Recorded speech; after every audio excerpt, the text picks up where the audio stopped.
Nuevamente muy buenos días, amada iglesia de nuestro Señor Jesucristo, Iglesia Bíblica Cristiana, el fundamento. Gracia y paz a todos nosotros. Como les mencioné hace 8 días, y estuvimos predicando sobre Hechos capítulo 17.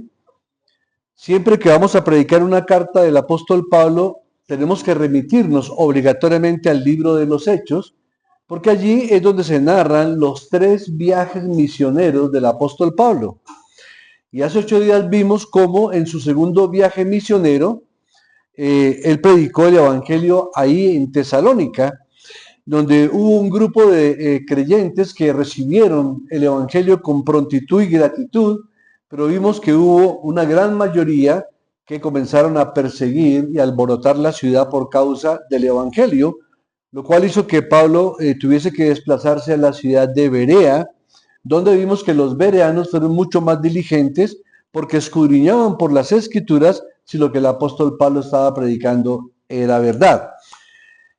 Como es una carta tan corta y vamos a predicarla en lo posible versículo por versículo, de manera expositiva consecutiva, así se llama la predicación cuando uno predica un libro completo, predicación expositiva consecutiva, les quiero invitar a que lean la carta varias veces, son 5 capítulos. Uno la lee meditándola y con tranquilidad, media hora, 40 minutos diarios, meditándola. Si usted la quiere leer rápido, le va a gastar menor tiempo. Pero la idea es que lean, pero con meditación. ¿Qué le quiere el Señor decir? Son solamente 5 capítulos, la pueden leer varias veces, y eso va a hacer que cuando se predique la porción que corresponde a cada domingo, usted ya tiene como no solamente un mayor conocimiento de todo lo que la carta narra, sino que también ha sido alimentado espiritualmente por la palabra del Señor, y así su comprensión, su entendimiento y su amor por ella van a ser mayores. En nuestra lectura al unísono leímos todo el capítulo número 1. Sin embargo, el sermón hoy va a estar concentrado únicamente en los versículos del 1 al 3. Porque nos gusta escudriñar cuánta riqueza espiritual hay en cada uno de los textos. Y por supuesto les invito a repasar Hechos capítulo 17 en el segundo viaje misionero de Pablo, de cómo se desplazó a Tesalónica y cuáles fueron las circunstancias históricas, culturales y sociales que tuvo que enfrentar el apóstol Pablo, la oposición que tuvo que enfrentar allá en Tesalónica. Luego, entonces, él se va para Berea y de ahí sigue a Atenas, pero le encomienda a su discípulo amado Timoteo que vaya a Tesalónica, y Timoteo va a Tesalónica y le da un informe a Pablo. Creo que se encuentran después en Atenas o en Corinto, donde le informa la situación de la iglesia de Tesalónica, y eso fue lo que inspiró al apóstol Pablo por el Espíritu de Dios a escribir esta primera epístola a los tesalonicenses. Entonces, acompáñenme a la lectura nuevamente de los versículos 1 al 3.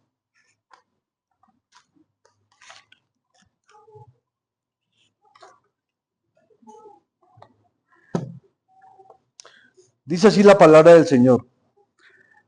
Pablo, Silvano y Timoteo, a la iglesia de los tesalonicenses en Dios Padre y en el Señor Jesucristo, gracia y paz sean a vosotros de Dios nuestro Padre y del Señor Jesucristo.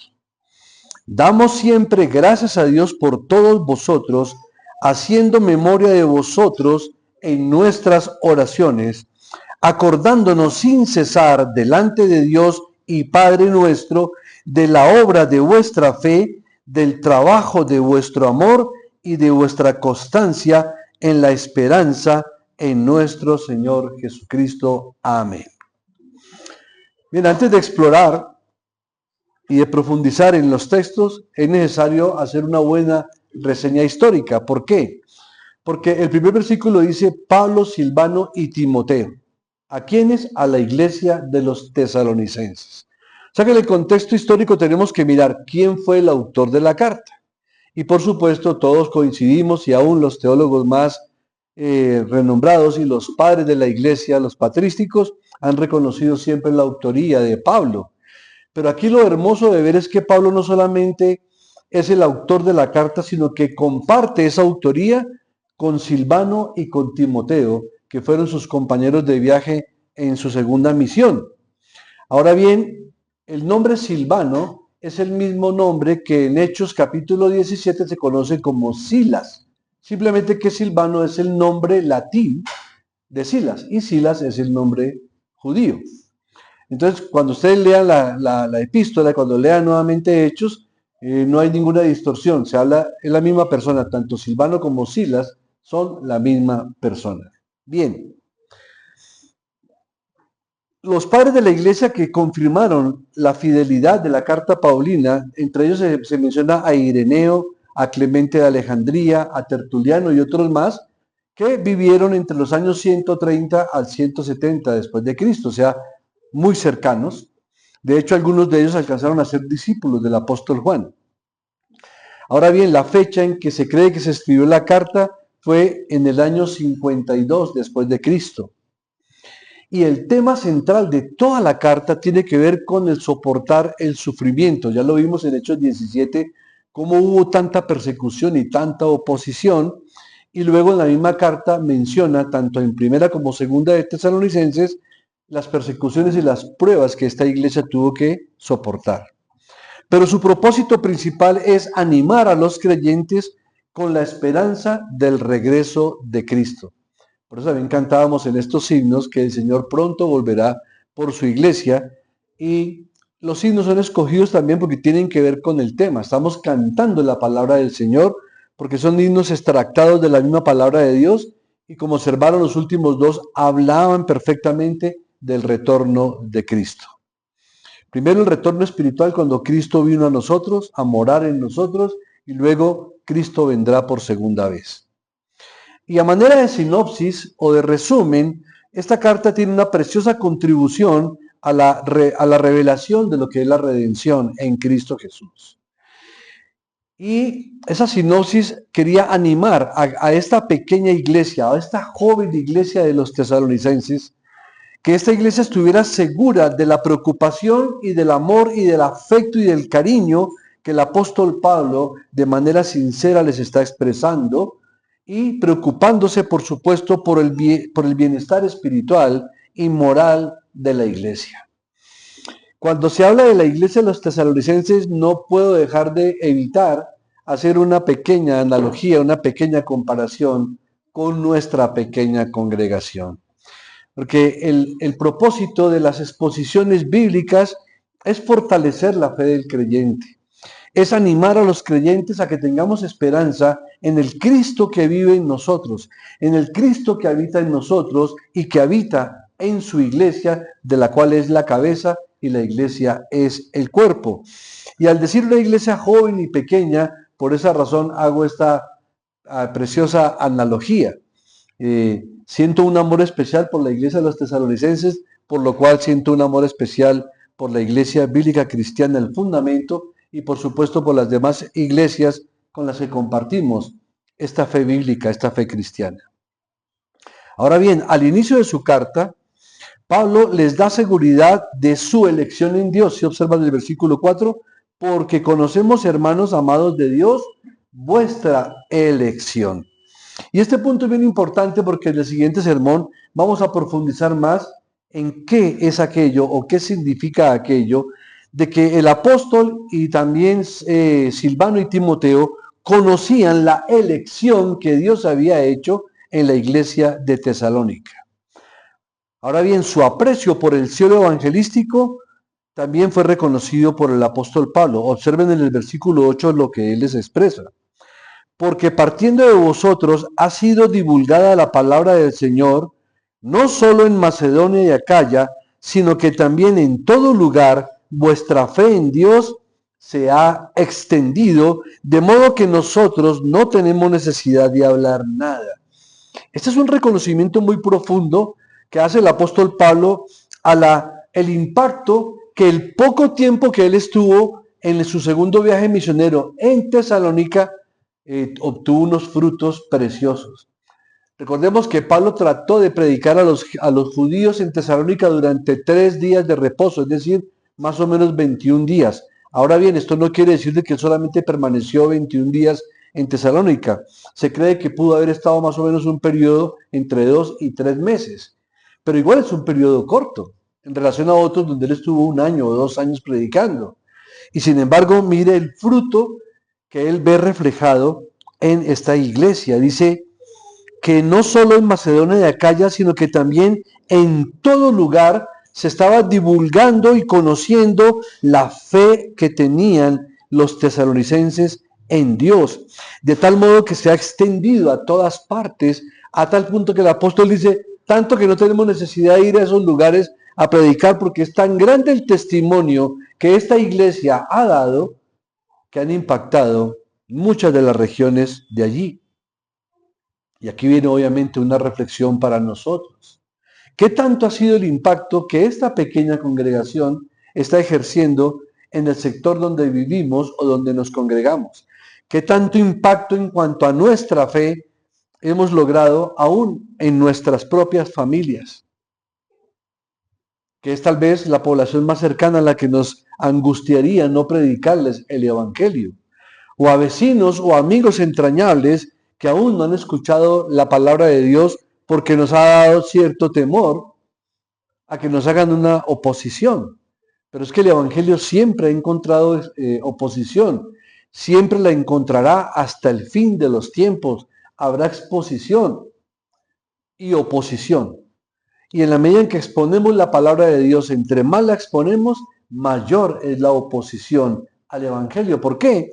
Porque al reino de las tinieblas no le interesa para nada que más gente sea arrebatada de su reino y trasladada del mundo de las tinieblas a la luz admirable de Cristo. Pero continuemos con este compendio de toda la carta. Luego el apóstol expresa su gratitud por haber recibido el Evangelio como procedente de Dios. Eso es bien clave, también bien importante, porque tenemos que comprender que cuando un pastor habla, si está hablando la palabra de Dios, Dios le está hablando a la iglesia. Pero si ese predicador está hablando solamente de sus propias ideas, o de sus propios intereses, o de sus propias motivaciones, pues no está hablando la palabra de Dios. Por eso aquí el apóstol en gratitud reconoce que ellos recibieron el Evangelio como procedente de Dios. Observen lo que dice el capítulo 2 y el versículo 13. Por lo cual también nosotros sin cesar damos gracias a Dios de que cuando recibisteis la palabra de Dios que oísteis de nosotros, la recibisteis no como palabra de hombres, sino según es verdad o es en verdad la palabra de Dios, la cual actúa en vosotros los creyentes. Eso muestra la humildad que tenía el apóstol Pablo. Nosotros hablamos la palabra de Dios, pero es la palabra de Dios la que tiene poder, no es mi palabra o mis labios los que tienen poder. Es la palabra del Señor la que convierte, es la palabra del Señor la que redarguye, es la palabra del Señor la que vivifica, la que santifica, la que destruye fortalezas y derriba argumentaciones filosóficas, es la palabra de Dios. Pero también el apóstol está tan agradecido con Dios por las muchas pruebas de su amor y preocupación en oración, orando por ellos. Vamos al capítulo 3, versículos 9 y 10. Por lo cual, ¿qué acción de gracias podremos dar a Dios por vosotros? Por todo el gozo con que nos gozamos a causa de vosotros delante de nuestro Dios. Y escuchen esto, orando de noche y de día con gran insistencia para que veamos vuestro rostro y completemos lo que falta a vuestra fe. Hermanos, aquí otra vez acción de gracias a quién, al Señor Dios, por la vida de los gentiles de la iglesia de Tesalónica. Pero ¿cómo lo hacía? Orando de noche y de día. Pablo era un apóstol que oraba permanentemente por cada una de las iglesias que él fundaba, oraba sin cesar, orando en todo tiempo. Siempre se acordaba de las iglesias fundadas por él, siempre se acordaba de los creyentes en cada una de las regiones por las cuales él había pasado, orando noche y día con gran insistencia. Es decir, hermanos, a lo largo de la carta, vemos también que Pablo se cuida de vindicar sus propios motivos como un genuino siervo de Dios. Siempre le da la honra y la gloria a Dios. Miremos lo que dice el capítulo 2, versículos 1 al 10. Porque vosotros mismos sabéis, hermanos, que nuestra visita a vosotros no resultó vana, pues habiendo antes padecido y sido ultrajados en Filipos, como sabéis, tuvimos de nuevo en nuestro Dios para anunciaros el Evangelio de Dios en medio de gran oposición. Porque nuestra exhortación no procedió de error, ni de impureza, ni fue por engaño, sino que según fuimos aprobados por Dios para que se nos confiase el Evangelio, así hablamos, no como para agradar a los hombres, sino a Dios que prueba nuestros corazones. Porque nunca usamos de palabras lisonjeras, como sabéis, ni encubrimos avaricia. Dios es testigo. Ni buscamos gloria de los hombres, ni de vosotros, ni de otros, aunque podíamos seros carga como apóstoles de Cristo. Antes fuimos tiernos entre vosotros como la nodriza que cuida con ternura a sus propios hijos. Tan grande es nuestro afecto por vosotros que hubiéramos querido entregaros no solo el Evangelio de Dios, sino también nuestras propias vidas, porque habéis llegado a sernos muy queridos. Porque os acordáis, hermanos, de nuestro trabajo y fatiga, como trabajando de noche y de día, para no ser gravosos a ninguno de vosotros, os predicamos el Evangelio de Dios.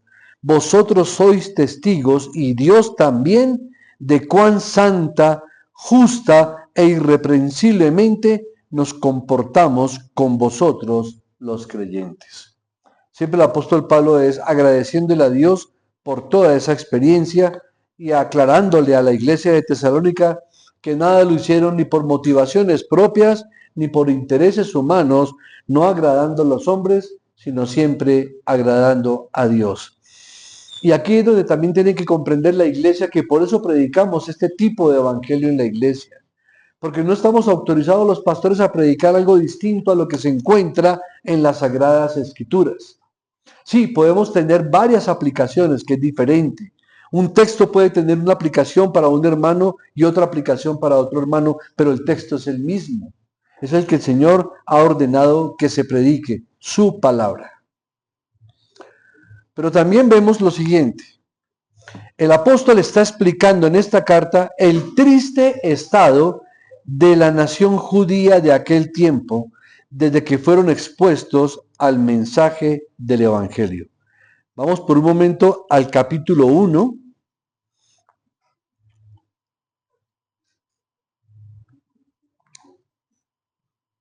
Ay, ¿esto qué fue?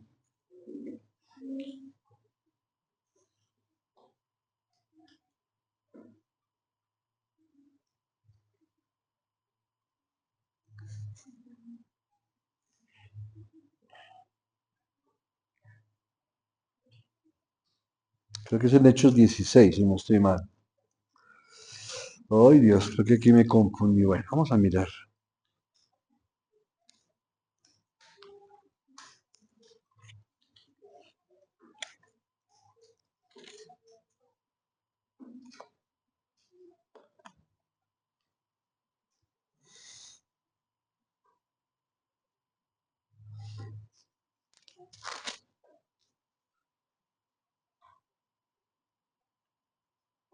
Dice, pasando por Anfípolis y Apolonia, llegaron a Tesalónica, donde había una sinagoga de los judíos. Y Pablo, como acostumbraba, fue a ellos y por 3 días de reposo discutió con ellos, declarando y exponiendo por medio de las Escrituras que era necesario que el Cristo padeciese y resucitase de los muertos, y que Jesús, a quien yo os anuncio, decía él, es el Cristo. Algunos de ellos creyeron y se juntaron con Pablo y Silas, y de los griegos piadosos gran número y mujeres nobles no pocas.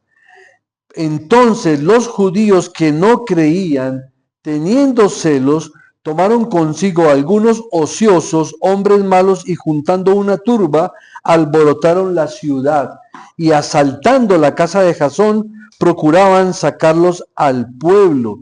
Pero no hallándolos, trajeron a Jasón y a algunos hermanos ante las autoridades de la ciudad, gritando: estos que trastornan el mundo entero también han venido acá, a los cuales Jasón ha recibido, y todos estos contravienen los decretos de César, diciendo que hay otro rey Jesús, y alborotaron al pueblo y a las autoridades de la ciudad, oyendo estas cosas. Entonces mire el estado espiritual tan degradante de la nación judía, de los que rechazaron el evangelio de Cristo, que aquí volvieron a repetir el evento que hablamos hace 8 días. Cuando Poncio Pilatos quería liberar a Jesús, ¿qué dijeron los judíos? Él se hace llamar rey y nosotros no tenemos más rey que el César. Tremendo, ¿no? Cuando ellos sabían que el pueblo de Israel era una teocracia, que su rey es Dios. Y ni siquiera dijeron: no, es que no es él, es que nuestro rey es Dios el Padre.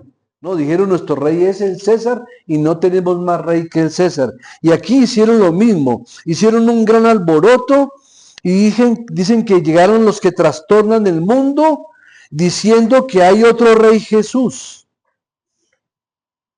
O sea, en contra de el César. Y eso hizo que no solamente se alborotaran los judíos, sino también, por supuesto, los griegos o los romanos, que eran seguidores del César.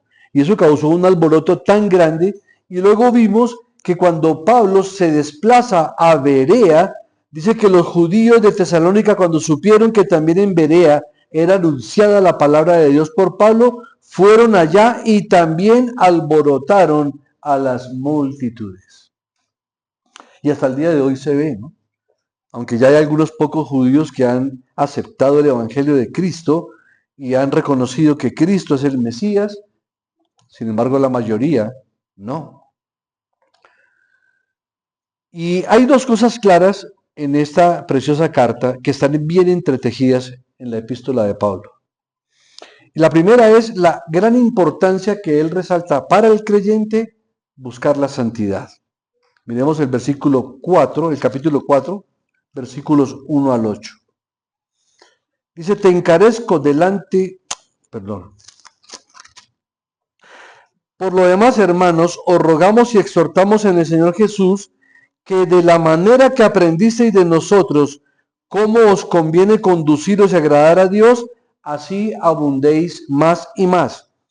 Porque ya sabéis qué instrucciones os dimos por el Señor Jesús, pues la voluntad de Dios es vuestra santificación, que os apartéis de fornicación, que cada uno de vosotros sepa tener su propia esposa en santidad y honor, no en pasión de concupiscencia como los gentiles que no conocen a Dios.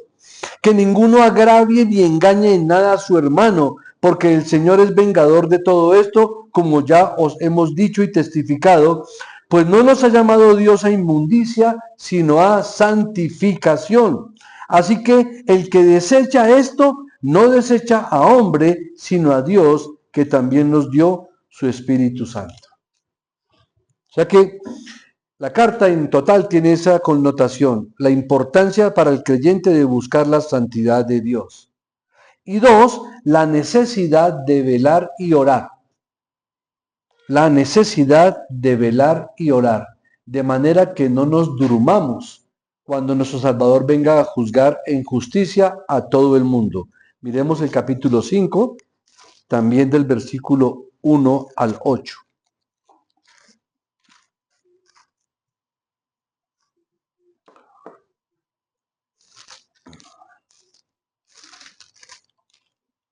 Dice así: pero acerca de los tiempos y de las ocasiones, no tenéis necesidad, hermanos, de que yo os escriba, porque vosotros sabéis perfectamente que el día del Señor vendrá así como ladrón en la noche. Que cuando digan paz y seguridad, entonces vendrá sobre ellos destrucción repentina, como los dolores a la mujer encinta, y no escaparán. Mas vosotros, hermanos, no estáis en tinieblas, para que aquel día os sorprenda como ladrón. Porque todos vosotros sois hijos de luz e hijos del día. No somos de la noche ni de las tinieblas. Por tanto, aquí viene la reflexión, no durmamos como los demás, sino velemos y seamos sobrios, pues los que duermen de noche duermen, y los que se embriagan de noche se embriagan, pero nosotros que somos del día, seamos sobrios, habiéndonos vestido con la coraza de fe y de amor, y con la esperanza de salvación como yelmo.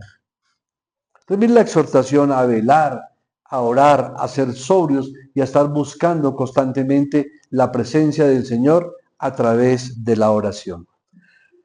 Y culminamos el resumen de toda la epístola con lo siguiente. Esta epístola es muy notable porque hay numerosas exhortaciones básicas con las que concluye el apóstol Pablo. Observen en el capítulo 5 los versículos del 16 al 22. Estad siempre gozosos, orad sin cesar.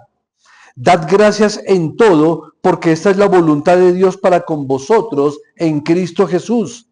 No apaguéis al espíritu, no menosprecéis las profecías, examinadlo todo, retened lo bueno, absteneos de toda clase de mal.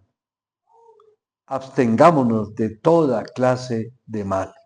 Aquí vienen unas preciosas exhortaciones y por supuesto pues viene la doxología y la parte final de la carta que la veremos más adelante a través de las exposiciones de los sermones. Hermano, la epístola refleja el gozo y el alivio de Pablo al oír que los creyentes tesalonicenses estaban firmes. Capítulo 3, verso 8. Pero ahora dejad también vosotros, se me pegan las hojas, qué pena con ustedes. 3:8. Porque ahora vivimos si por vosotros estáis firmes en el Señor. Ahora bien, el apóstol no da una enseñanza teológica en esta carta. O sea, es una carta que no es tanto de aspecto doctrinal como lo fue la de los romanos o en los corintios o en las cartas que van dirigidas a los pastores. Las cartas pastorales tienen mucha doctrina, pero más bien aquí lo que el apóstol quiere detallar, aunque hay algo de doctrina, es más bien una enseñanza teológica detallada de consolación y de instrucción sobre el estado de los creyentes después de la muerte y de la felicidad que espera a los creyentes en la segunda venida de Cristo, como lo leímos en el capítulo 4, en los versículos del 13 al 18, que hablan de la venida del Señor. Y lo que cantamos hoy a través en nuestro dirección de culto, que cantamos ese himno precioso de que Cristo vuelve, ¿no? Cuando Cristo vuelva. Está basado justamente en Tesalonicenses. Muy bien. Vamos ahora sí a manera de otra breve introducción, porque esto fue un resumen de toda la carta, tratando de destacar los aspectos más vitales y más importantes de toda la carta. Pero también como introducción ya a lo que es específico el capítulo 1, dice que Pablo expresa su gozo al recordar las evidencias de un genuino cambio espiritual en las vidas de sus lectores desde que oyeron la predicación del Evangelio.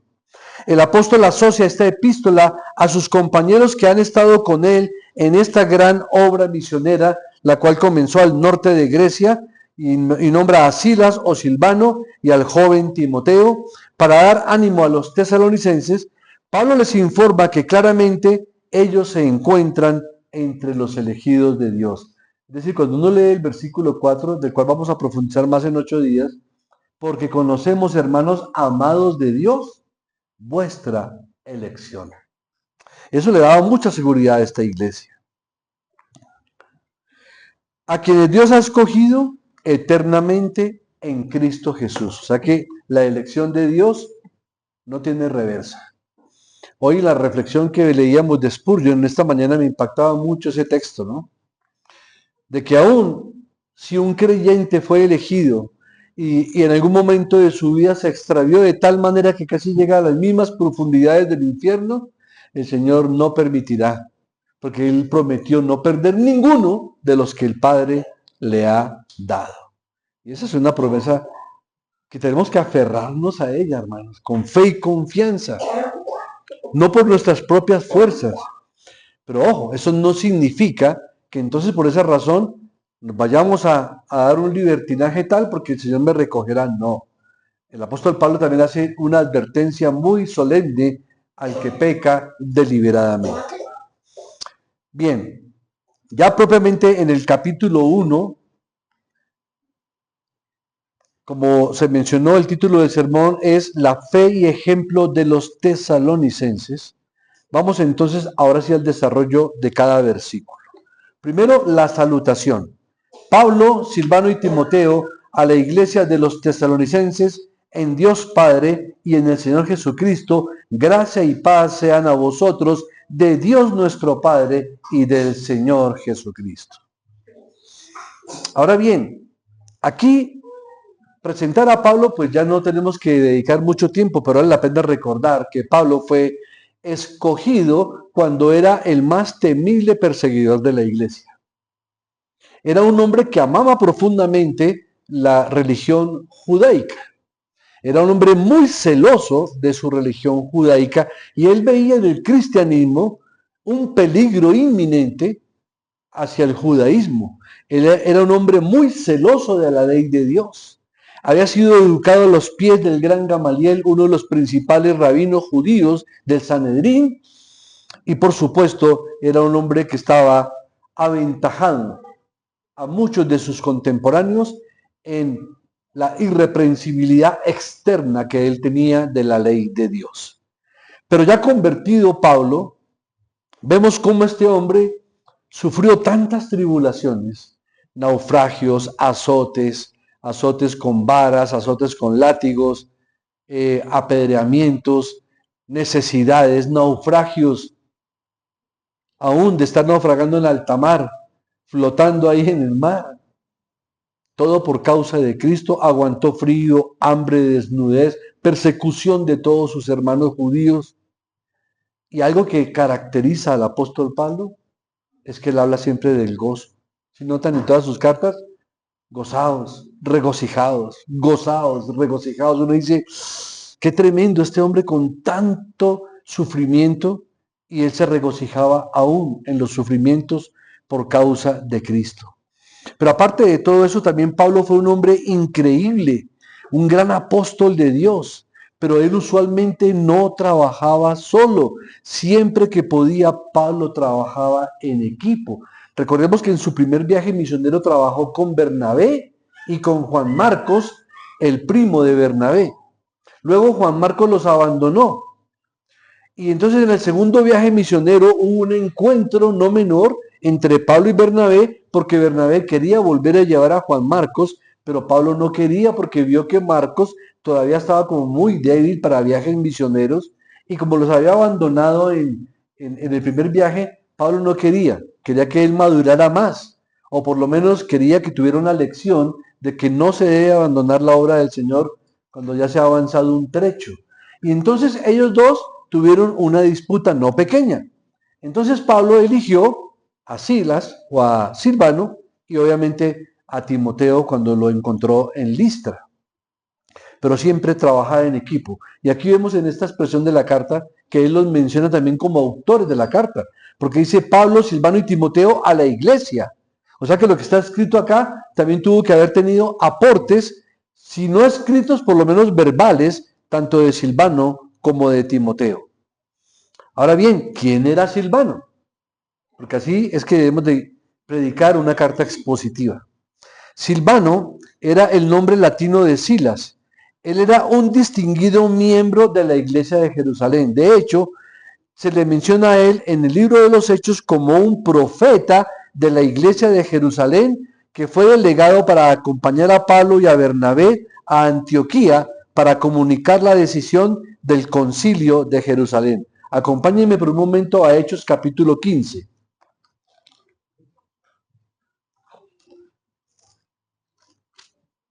Que fue cuando se llevó a cabo el primer concilio. Versículo 22. Entonces pareció bien a los apóstoles y a los ancianos con toda la iglesia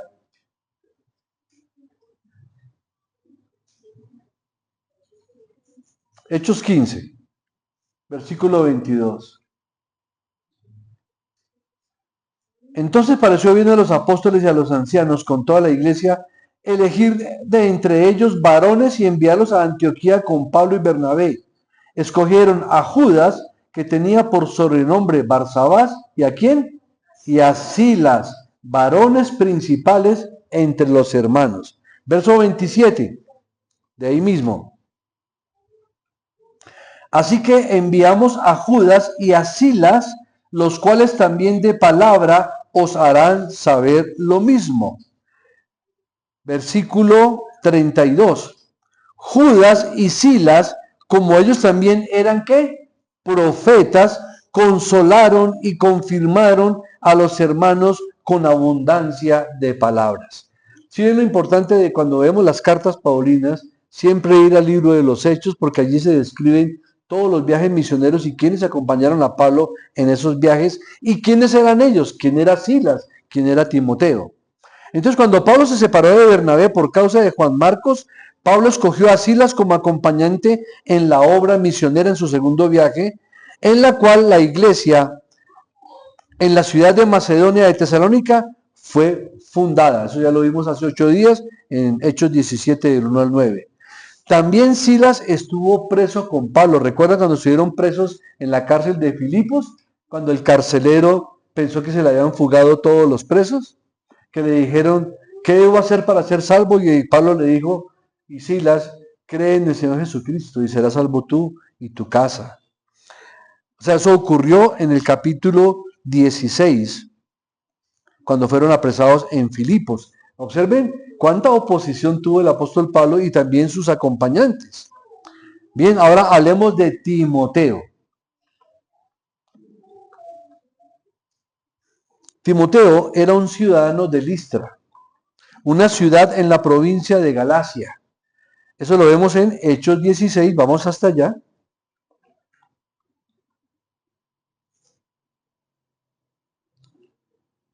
Versículos del 1 al 3.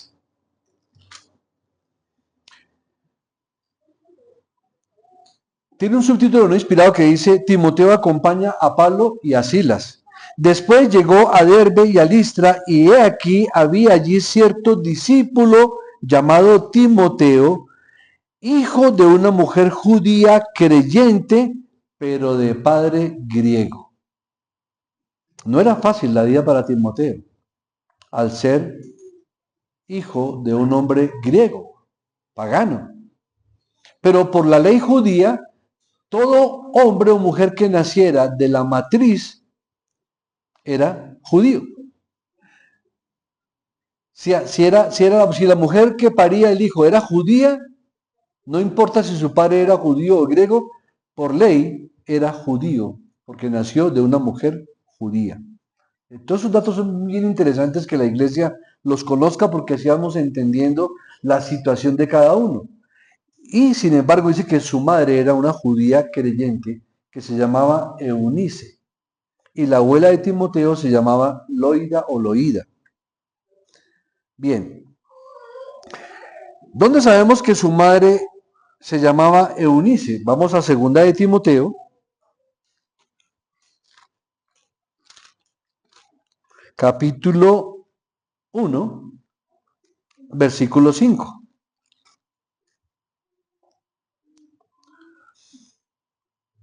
Trayendo a la memoria la fe no fingida que hay en ti, la cual habitó primero en tu abuela Loida y en tu madre Eunice, y estoy seguro que en ti también.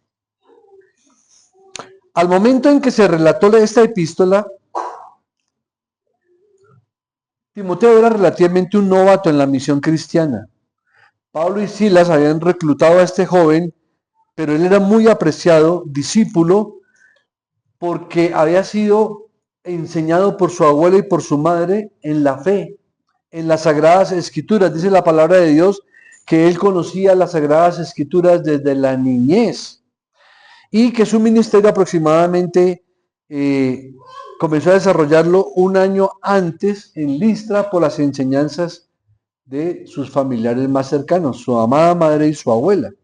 Y dice la palabra de Dios que desde su juventud Timoteo fue instruido en las Escrituras por ellas dos.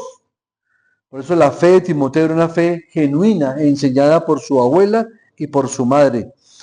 Y Timoteo era un asociado y compañero de confianza de Pablo y lo acompañó en muchos de sus viajes misioneros.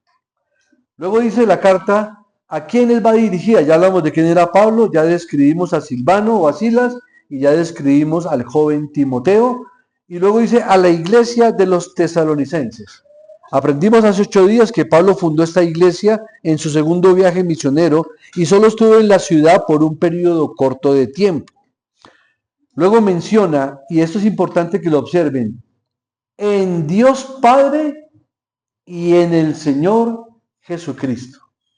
Ya hemos aprendido por las mismas epístolas paulinas que cuando el apóstol usa esta proposición en, significa que la iglesia estaba en Dios el Padre y la iglesia estaba en Cristo, así como el Padre y Cristo estaban en la iglesia. Eso habla de una unidad espiritual impresionante.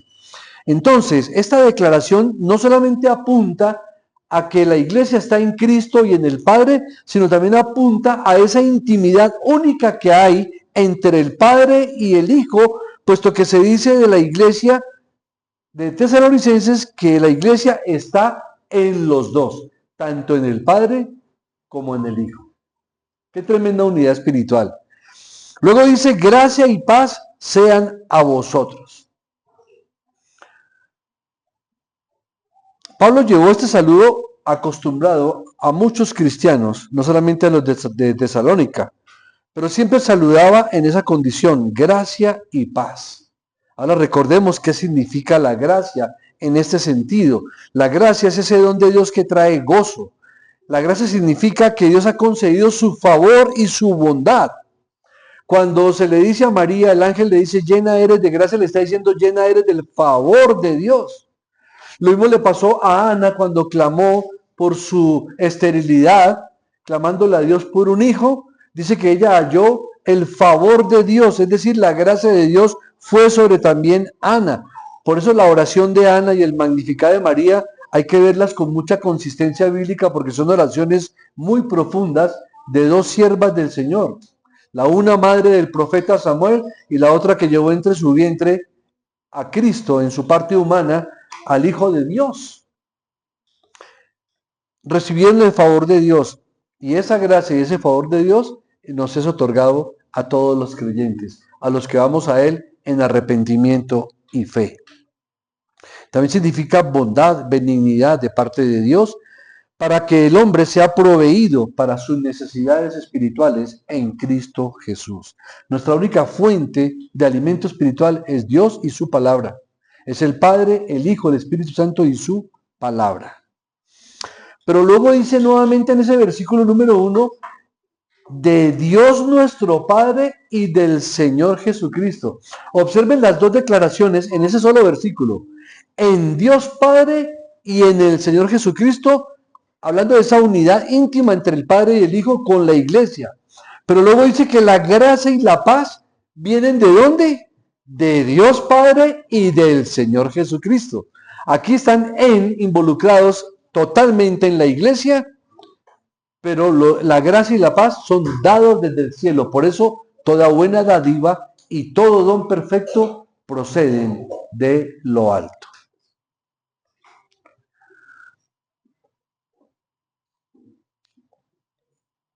La construcción del apóstol Pablo en esta frase de Dios nuestro Padre y del Señor Jesucristo, la cual une las dos expresiones bajo el gobierno de la proposición en, o sea, la que leímos al principio, coloca los dos nombres lado a lado. Cuando dice en Dios y en Cristo, y de Dios y de Cristo, está reconociendo la total deidad del Señor Jesucristo. Lo está colocando al mismo nivel porque Cristo es Dios. Es lo que tenemos que ver cuando observamos ese tipo de lenguaje. Aquí Pablo está dejando un claro testimonio acerca de la deidad de nuestro Señor Jesucristo. Ahora es importante notar que las primeras palabras de Primera de Tesalonicenses están en la forma que usualmente se usaba en ese periodo al principio de una carta. siempre se hablaba de quien la escribía y de una vez se mencionaba el remitente. Luego vino el cambio, ¿no? Nosotros mencionábamos a quién se la enviábamos, pero al final firmábamos como remitentes nosotros. No, en la época de Cristo y en la época de los apóstoles, la carta siempre se encabezaba de quién la escribía y de una vez a quién iba dirigida. Incluso en muchas de ellas uno encuentra el propósito inicial al comienzo.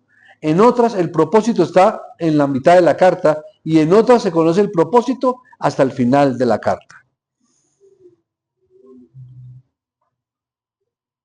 Ahora bien, como les dije en un principio, lo que sigue después del principio de la carta no es un tratado teológico, sino más bien es una carta que surge de la situación en la que el apóstol Pablo y sus compañeros se encuentran.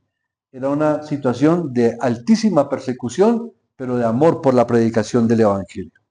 Vamos con el versículo 2. Damos siempre gracias a Dios por todos vosotros, haciendo memoria de vosotros en nuestras oraciones. Hermanos, cuando el apóstol Pablo pensaba en los cristianos de Tesalónica, su corazón se llenaba siempre de gratitud.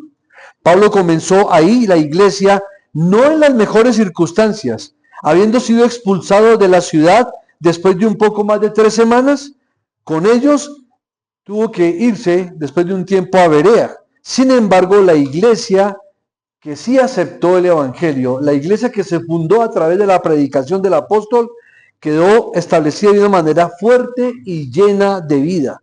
Pablo sabía que ese trabajo iba más allá de sus propias habilidades y más bien que era la obra de Dios operando en el corazón de cada creyente. Y es cierto que nosotros los pastores y los líderes cristianos muchas veces nos vemos en cierto modo forzados a presionar un poco la iglesia y no está mal hacerlo, pero siempre tenemos que hacerlo con la convicción de que el que hace la obra es el Señor. Nosotros enseñamos el principio, de pronto sí tenemos que exhortar a que la gente se comporte en la iglesia con reverencia ante el Señor. Estamos en una reunión que es única. Yo estoy seguro que si usted fuera a un sitio a visitar la casa de Nariño o a visitar el Palacio de la Reina Isabel de Inglaterra, usted entraría con decoro y respetaría esos sectores. Lo mismo tiene que pasar en la iglesia del Señor. Más aún en la iglesia cristiana. Porque aún los católicos nos dan ejemplo en eso. Ellos respetan mucho sus templos. Su doctrina podrá estar errada. Sus enseñanzas podrán ser no bíblicas. Pero si algo que uno tiene que reconocer en ellos es que para ellos sus iglesias representan un respeto único. Entran en silencio, entran con reverencia y con respeto. Deberíamos nosotros de dar ejemplo en esas cosas. Es que es el único privilegio que tiene la iglesia de Cristo de reunirse como cuerpo de Cristo para adorar al Señor con reverencia. Pero siempre descansando, hermanos, en que la obra la hace el Señor en sus corazones. Solamente el Espíritu de Dios le puede convencer a usted de cuánto usted debe amar el cuerpo de Cristo, de cómo debe venir a honrar, a glorificar y adorar al Señor. Porque el propósito principal de que la iglesia se reúna es para adorar al Rey de Reyes y al Señor de Señores. Le estamos rindiendo reverencia, adoración con respeto y con reverencia. Tenemos que estar meditando frecuentemente en eso. Entonces Pablo nunca confiaba en sus habilidades. Él sabía que la obra era de Dios. Y Pablo, más que alabar a los tesalonicenses, si usted observa bien el texto, lo que está haciendo es animar a ellos, pero dándole gracias a Dios por ellos y que Él los recuerda en sus oraciones. Es decir, Pablo no agradece a los tesalonicenses en ninguna medida, sino que todas las gracias las da a Dios, dado que Él es por completo la causa de su salvación y del fruto de las buenas obras que estaban dando ellos. Cuando hablamos de buenas obras, hablamos de buenas obras de tipo espiritual, la cual también se confirma en el versículo 4, porque conocemos, hermanos amados de Dios, vuestra elección. Ahora bien, viene la palabra haciendo memoria. Cuando Pablo oraba por las personas y las iglesias, no necesariamente tenía que requerir larguísimas oraciones. Si usted observa, siempre él menciona lo siguiente: me acordé de ustedes, los he mencionado en mis oraciones. El solo hecho de mencionar a los hermanos Ya lo estamos colocando en la presencia del Señor. Cuando usted ora por la iglesia, no tiene necesidad de estar diciendo, te oro por fulano de tal y por todo y por cada uno de sus familias. Y bueno, puede ser específico si lo quiere, no está mal. Pero hay momentos en que usted ora, Señor, oramos por el pastor y su familia, oramos por el hermano fulano de tal y su estado de salud. Y con solo usted lo mencione, no implica que la oración no sea eficaz. Lo importante es que usted lo recuerde con cariño, con amor, porque es un hermano en la fe que puede estar pasando una dificultad espiritual o emocional o económica o física en salud. Con solo hecho que usted lo mencione en sus oraciones, esas oraciones son escuchadas por el Señor. Hagamos memoria de nuestra iglesia, hagamos memoria de los hermanos constantemente. Eso hacía el apóstol Pablo. Y otras veces él hacía intercesiones largas por la iglesia. Me imagino yo que cuando el apóstol Pablo estaba preso, pues tenía bastante tiempo para orar, interceder, cantar, adorar a Dios y gimiendo y clamando por la iglesia. El ejemplo de eso encontramos varios textos. Romanos 1:9. Porque testigo me es Dios, a quien sirvo en mi espíritu, en el evangelio de su Hijo, de que sin cesar hago ¿qué? Mención de vosotros siempre en mis oraciones. Hace mención por la iglesia de Roma siempre en sus oraciones. Efesios 1:16, o sea, a la iglesia de Éfeso. No ceso de dar gracias por vosotros, haciendo memoria de vosotros en mis oraciones. Filemón, capítulo 1, versículo 4. Doy gracias a mi Dios, haciendo siempre memoria de ti. Ahí está hablando ya de un personaje en particular, de Filemón, porque Filemón había prestado su casa para la iglesia. Y no solo Pablo, cuando él dice el plural, Pablo, Silvano y Timoteo, está diciendo que también oraban juntamente con los que lo estaban acompañando en sus viajes misioneros. Aquí viene otra aplicación para nosotros. Cuando usted se reúne en su oración familiar, lo debe hacer en grupo. Usted tiene que orar de manera personal delante del Señor, pero también puede orar de manera familiar, así como hacía Pablo con Silvano y con Timoteo, orar por las iglesias. Si usted se encuentra con otro hermano en la fe, también hay que tener oportunidad para orar e interceder por las iglesias, por la obra del Señor. Y vamos con el versículo 3. Acordándonos sin cesar delante de Dios y Padre nuestro, de la obra de vuestra fe, del trabajo de vuestro amor y de vuestra constancia en la esperanza en nuestro Señor Jesucristo. Hermanos, había cosas sobre los cristianos de Tesalónica que Pablo simplemente no podía olvidar. Él siempre les recordaba y lo que recordaba sobre ellos lo hacía estar tan agradecido con el Señor. Pongámonos en los zapatos por un momento de la iglesia de Tesalónica. Que un pastor reconocido, por ejemplo, que nos visitara en nuestra iglesia y dijera de nuestra congregación, hermanos, siempre me acuerdo sin cesar de ustedes delante de Dios, por la obra que he escuchado que están haciendo, porque sé que ustedes son hombres y mujeres de oración, y que oran de manera individual y que oran de manera grupal, de que oran de manera eclesial, de que buscan la presencia de Dios, que son constantes en su trabajo, que predican sobre la esperanza y el amor de nuestro Señor Jesucristo, y que su fe ha sido testimonio en muchas partes, aunque ustedes no lo sabían. Qué bueno que de nuestra pequeña congregación se dijeran esas cosas. Eso sería glorioso para el Señor y de mucho ánimo para nosotros. Que cuando la gente venga a la Iglesia Bíblica Cristiana del Fundamento, salga de aquí con gozo, o por lo menos que su vida sea tocada, desafiada, exhortada, animada a servir al Señor en todo tiempo y hablar de su palabra a tiempo y a destiempo. Ahora bien, la gratitud de Pablo no se derivaba de que todos los cristianos de Tesalónica lo tuvieran en muy alta estima, no. Más adelante Pablo oró casi todo un capítulo entero para defenderse a sí mismo y a su ministerio contra las difamaciones y las falsas acusaciones. Lo leímos todo en el capítulo 2. Tampoco se debía a que todos los cristianos tesalonicenses eran moralmente impecables. No, tampoco. Más adelante Pablo les advierte fuertemente contra las fallas respecto a la impureza sexual. Entonces, cuando vemos a la iglesia de Tesalónica, si la vemos superficialmente uno diría, uy, pero qué iglesia tan perfecta. No. Si hubiese sido perfecta, Pablo no tendría que haberles exhortado con respecto a que se cuidaran de los apetitos y los deseos sexuales impuros. Pero enfatizó en eso, en la misma carta. No porque fuera una iglesia moralmente impecable, no. Tenían problemas, también tenían debilidades. La gratitud de Pablo no se debía a que los cristianos tesalonicenses estuvieran totalmente bien en toda su doctrina, porque también tuvo que corregir algunos de sus ideas equivocadas en esa área.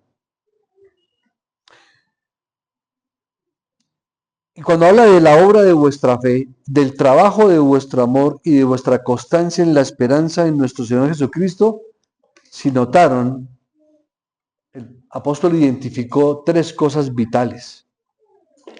Que a pesar de los problemas que podían haber en la iglesia de Tesalónica, Pablo estaba tan agradecido con Dios por los tesalonicenses, porque lo que sí observó él es que había un innegable trabajo del Espíritu Santo y un cambio maravilloso en sus vidas. ¿Recuerdan? Porque ellos mismos cuentan de nosotros la manera en que nos recibisteis y cómo os convertisteis de los ídolos a Dios para servir al Dios vivo y verdadero. O sea que veía un trabajo espiritual tremendo. Pero lo que más me impacta de esta última porción, por favor fíjense nuevamente en el versículo 3, acordándonos sin cesar delante de Dios y Padre nuestro de la obra de vuestra ¿qué?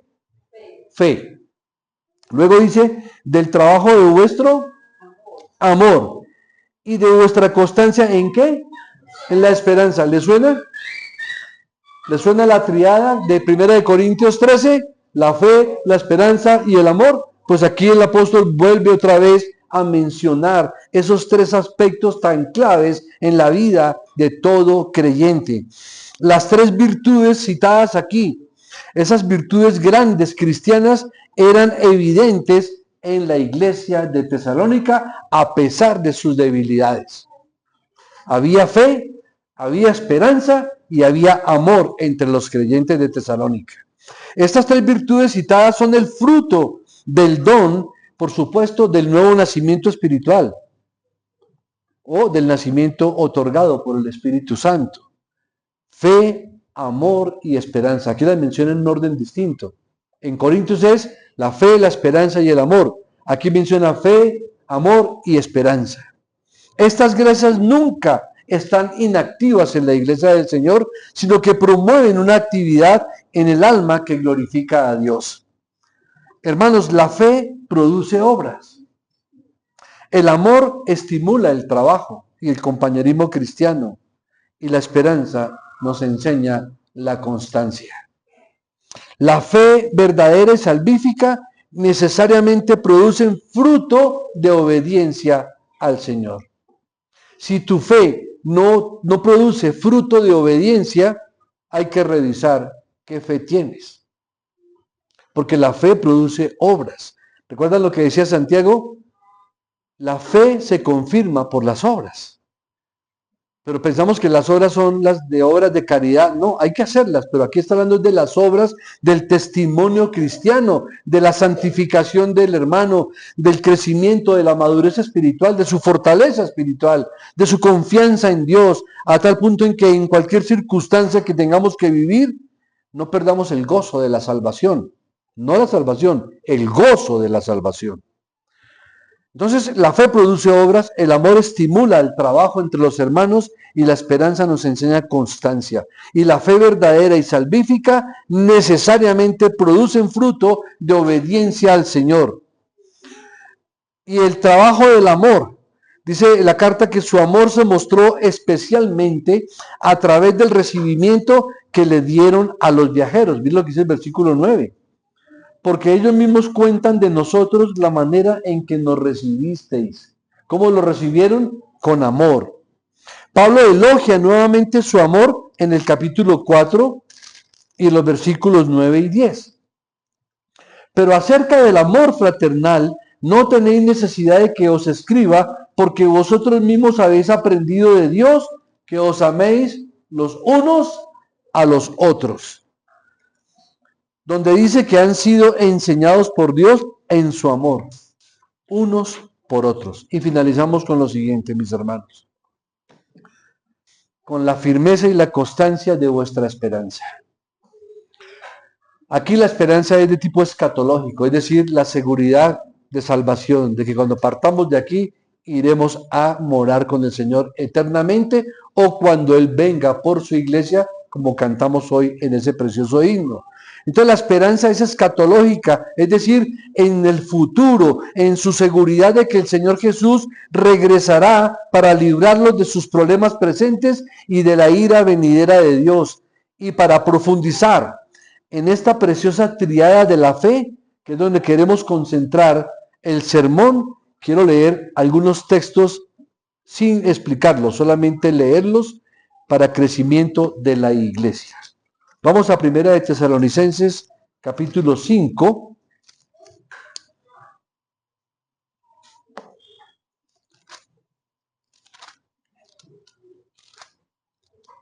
Versículo 8.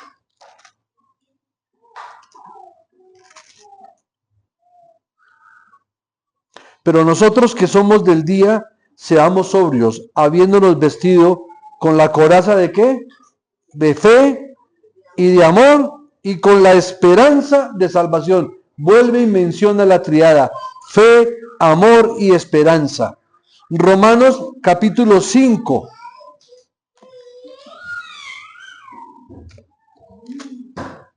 Versículos del 2 al 5. Por quien también tenemos entrada, ¿por qué?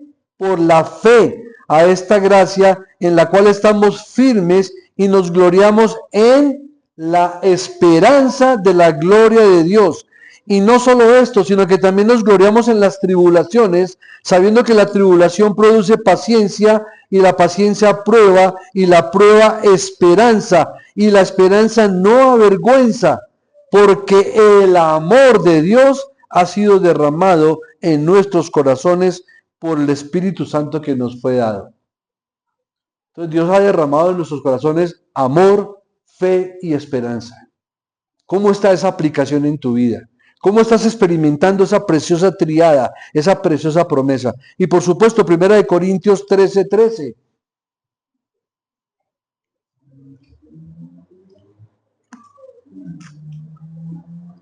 Y estas tres cosas, la fe, la esperanza y el amor. ¿Y qué dice? Que de esas tres cosas, la más importante es el amor. Y ahora permanecen. ¿Está permaneciendo la fe en Cristo? ¿Está permaneciendo la esperanza en el futuro? Y el amor. Y estos tres, pero el mayor de ellos es el amor. Otro texto, Gálatas capítulo 5.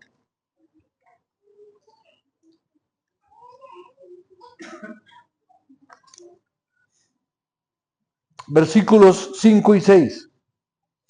Pues nosotros por el Espíritu aguardamos por la fe la esperanza de la justicia, porque en Cristo Jesús ni la circuncisión vale algo, ni la incircuncisión, sino la fe que obra por el amor. Nuevamente la triada. Miren, hermanos, no olvidemos esto. Esto es que el Espíritu pueda sellar en nuestros corazones esta triada. Cada que hagamos una cosa, pensemos si tenemos fe para ello, si tenemos amor por ello, y si la esperanza de Cristo nos anima y nos motiva a tener seguridad de salvación y poder compartir esos tesoros a otros. Colosenses 1, capítulo 1, versículos 4 y 5. Habiendo oído de vuestra fe en Cristo Jesús y del amor que tenéis a todos los santos, ¿a causa de qué? De la esperanza que os está guardada en los cielos. Dice el mayor el amor, pero no significa que que la esperanza y la fe no sean extremadamente importantes. Lo que pasa es que esperanza y fe sin amor es como un símbolo que retiñe, es lo que quiere decir. Hebreos 6.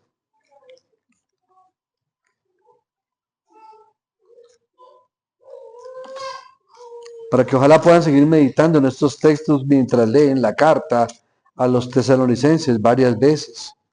Hebreos capítulo 6, versículos del 10 al 12. Porque Dios no es injusto para olvidar vuestra obra y el trabajo de ¿qué? De amor que habéis mostrado hacia su nombre, habiendo servido a los santos y sirviéndoles aún. Pero deseamos que cada uno de vosotros muestre la misma solicitud hasta el fin, para plena certeza de ¿qué?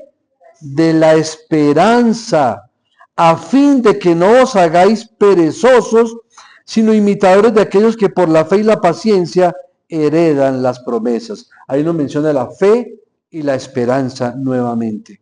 Vamos a Hebreos 10. Versículos del 22 al 24. Acerquémonos con corazón sincero, en plena certidumbre de fe, purificados los corazones de mala conciencia y lavados los cuerpos con agua pura. Mantengamos firmes sin fluctuar la profesión de nuestra esperanza, porque fiel es el que lo prometió. Aquí nos habla nuevamente de la fe y la esperanza. Y por último, primera de Pedro, capítulo 1.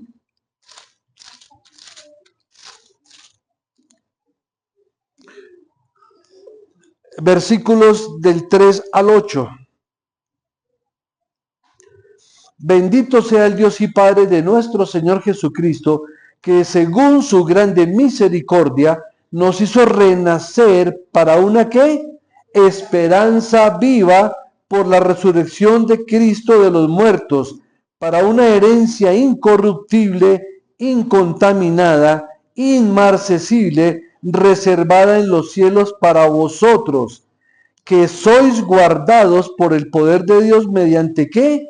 La fe, para alcanzar la salvación que está preparada para ser manifestada en el tiempo postrero, en lo cual vosotros os alegráis, aunque ahora por un poco de tiempo, si es necesario, tengáis que ser afligidos en diversas pruebas, para que sometida a prueba vuestra fe, mucho más preciosa que el oro, el cual aunque perecedero se prueba con fuego, sea hallada en alabanza, gloria y honra cuando sea manifestado Jesucristo, a quien ¿qué? Amáis sin haberle visto, en quien creyendo, aunque ahora no lo veáis, os alegráis con gozo inefable y glorioso. Y versículos 21 y 22 de ahí mismo. Y mediante el cual creéis en Dios, quien le resucitó de los muertos y le ha dado gloria, para que vuestra ¿qué? Fe y esperanza sean en Dios, habiendo purificado vuestras almas por la obediencia a la verdad mediante el Espíritu, ¿para qué?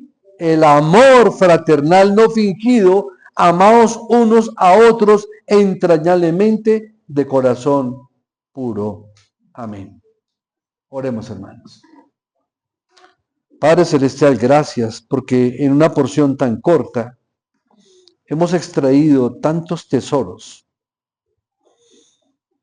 Hablando acerca de la iglesia de Tesalónica, de su fe, de su esperanza y de su amor. Hablando acerca de tu siervo Pablo, tu siervo Silas y tu siervo Timoteo, de cómo aportaron tanto a través de esta carta, no solamente a la iglesia de Tesalónica, pero también a nuestros tiempos.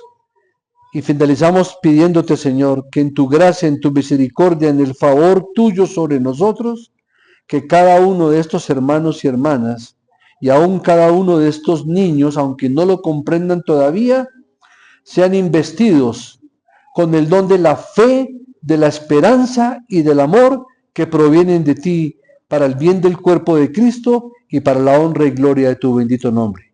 Gracias en Cristo Jesús, Señor nuestro. Amén. Bien, amados hermanos, que la gracia del Señor manifestada en fe, en amor y en esperanza sea con todos ustedes en Cristo Jesús. Amén.